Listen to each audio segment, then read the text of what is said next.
in the technical end of the farm there. And so he opened up that Doppler effect heart monitor and learned some things from that. And he says, hey, that thing we got for the midwives has a averaging and circuit that for averaging the baby's heartbeats and putting them in. And it says it can read a Geiger counter and average it too. And so we invented our Geiger counter, which was, you know what it was, you have one.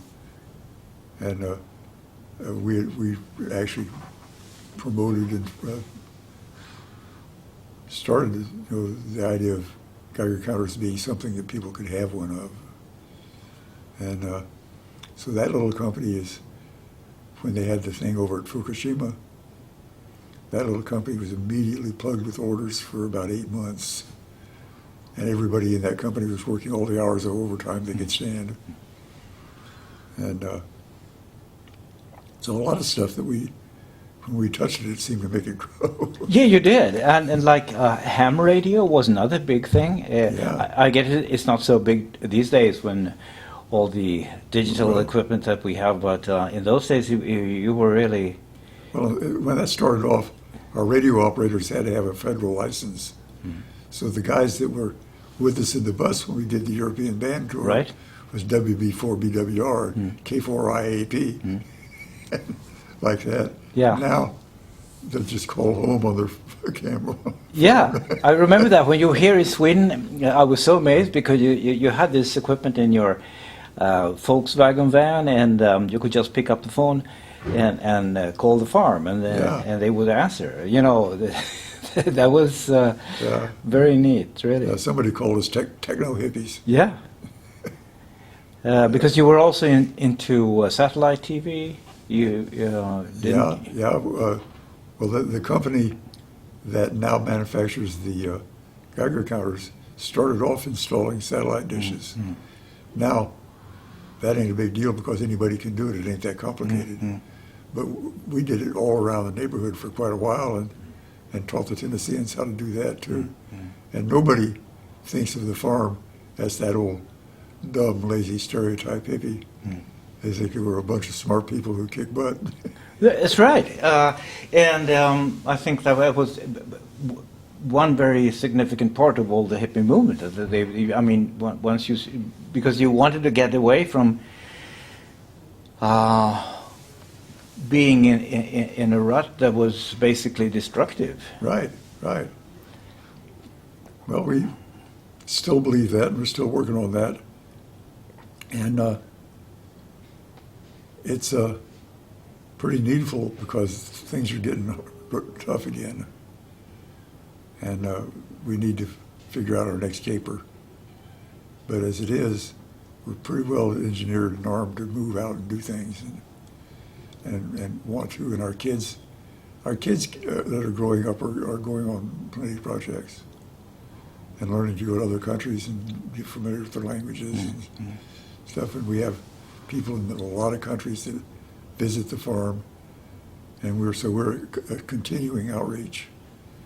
And the thing is, it ain't like that I'm the only one who read all the books on Eastern religion and can talk about it best. It's that these guys are learning a lot of different kind of stuff that they're learning and that we're doing books about and publishing. And it's I feel so blessed to have been in the right time in the right place and had the nerve to make the move. Not everyone can say that. I'm not done yet, and I can improve a lot, but I did make those moves when we needed them done, and people, that was something else they learned to do. Right. To make that kind of a move and do it. That's what Albert Bates, who came over to one of the reunions here and started about 6 different things on the farm that he brought back with agreements he made with people at that one. And it's very needful right now because the country is doesn't know who it is anymore. And I was watching the television today, watching how China's taking over the world. Mm. And I know that what we were then, we aren't anymore, the United States. And a lot of people need to be getting into things like the farm, because the government's not going to take care of them anymore, because it's not going to have enough money to. Mm. And I'm one of those people who voted for Obama, and when the first thing he did was he got to put more troops in Afghanistan. I said, no, don't do that. And he let himself get talked into the idea that his basic instincts were not the best thing, that he shouldn't quit do that. Mm. And so doesn't have the power he used to have, and he didn't do what he should have done with it anyway. And I don't know what's going to happen to the United States. And I know my example about that is that I was born in 1935, and by the time I was 5 and 6 years old, my father was starting a house trailer factory. And my mother drew the plans and did the bookkeeping, and we started building house trailers and selling them around. And he started a new business and was innovative in it right in the middle of the Depression. And that was a teaching to me, because while people were, I've been years ago, several years ago, I started telling the hippies, I remember crowds of people as big as rock and roll for free food. You know, it's like that. And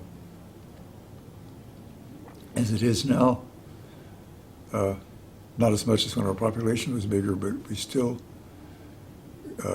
governor candidates and senator candidates and congressional candidates come by the farm, be sure they're okay with the farm and like that. And we have a good reputation with those guys. I mean, one thing which amuses me is when we first got there, at the place where the lady said that my father's old home place, nobody's lived there in 35 years, well, people started planting pot there. And I said, don't do that. You can't do that. You can't run a new plant past the farmers. They'll know. You just can't get away with doing that. But we got busted. And they'd found 3 guys in the fields. And I don't know, this is one of those stories I don't know if I should tell, but it's so funny. One of the reasons that the word got out so bad that we were smoking pot was that some people found that from this one hilltop, sometimes you could see beautiful naked hippie girls blowing flute to the pot plants. Just so you think don't think we're not silly anymore. And so I had to make a command decision there, and I knew when they said, whose pot is this? I said, we're collective and it's part mine. And so they arrested me. And that began a relationship that was very interesting, because that sheriff had come to see us before the bust. And I said, well, this is a pretty tough little county full of moonshiners and stuff, and I need a sheriff too, and you got to be my sheriff. He liked that. And so then when they came to bust me, he's the one who busted me, and he's walking along and he's carrying an M2 carbine in his hand. I thought, man, are you ever overgunned for hippies? And as if I said it to him, he turned around and says, you may not be afraid of these rattlesnakes around here, but I am. And he came to me at the post office one day years later and says, I'm looking back out on balance, you're one of the best friends I ever had. And when Amy and I got married legally, finally, after 3 kids, he married us. Wow. And so he was also the sheriff who took me to his jail to keep me until it was time to send me to the penitentiary. And while I was in his jail, he cooked me vegetarian food himself. So he and I had become just loving friends before all that was over. And then he married me in Ina May. And when he was dying, I said, "You're the best sheriff I ever saw. You could have tamed Tombstone." And his wife went and told everybody, and sometimes Stevens says that TC's better than Wyatt Earp.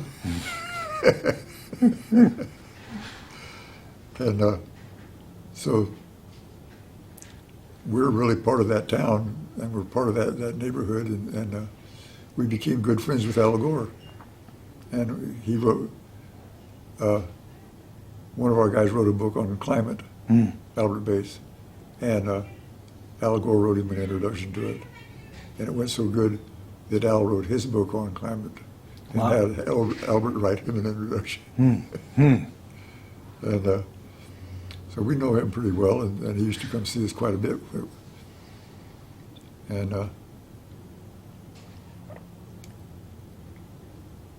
one of the governors, Ned Ray McWhirter, said, "Well, you know, they're going to legalize marijuana someday. Maybe not in my lifetime, but in yours." Then I found out he's only 3 years older than me. And I thought, that's how a politician tells you over my dead body. Yeah. But we never did take bad dope. We never did take, that was one of the reasons we left San Francisco was bad dope. And I do hope they, but it's like the guy said in Amsterdam when I came off the stage, "What'd you grow?" The other guy said, "Town."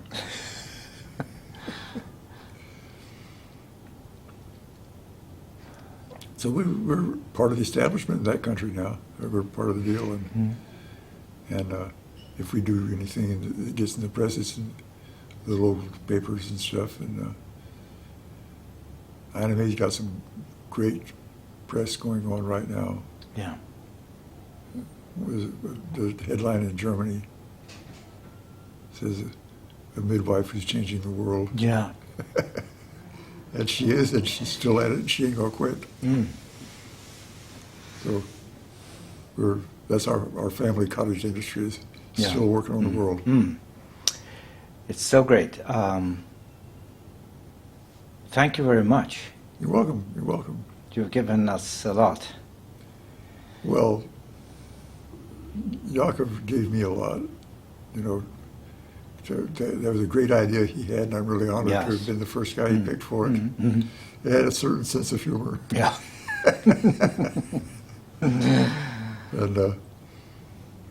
And then to have the midwives get to be in it that way too. And the midwives are just a natural for this because the medical establishment doesn't like them because they get a hold of a birth, they're going to pump it up to $20,000 if they can. And Anime was lecturing to a bunch of doctors one time, and she said, "Well, here's what you guys have to ask yourselves. How come I, not even a medical background, can come into your specialty and beat you cold? I couldn't do that to a plumber. I couldn't do it to a mechanic. Why can I do it to you?"